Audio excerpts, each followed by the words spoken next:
ये है M pro का एम्पलीफायर। इसमें प्रॉब्लम क्या है मैं दिखा देता हूँ।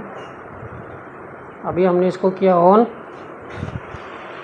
और अभी देखिए इसके ए साइड का जो चैनल है 1 नंबर, इसमें आवाज़ आ रही है, लेवल आ रहा है सही से।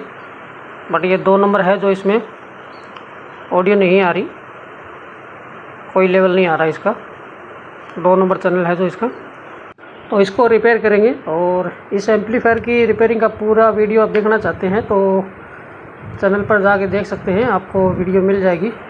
तो इसके 2 नंबर चैनल में जो है आवाज़ बिल्कुल भी नहीं आ रही है और 1 नंबर चैनल है जो सही से काम कर रहा है इसका। तो इसको रिपेयर करेंगे और चैनल पर आप जाके देख सकते हैं इसका फुल वीडियो।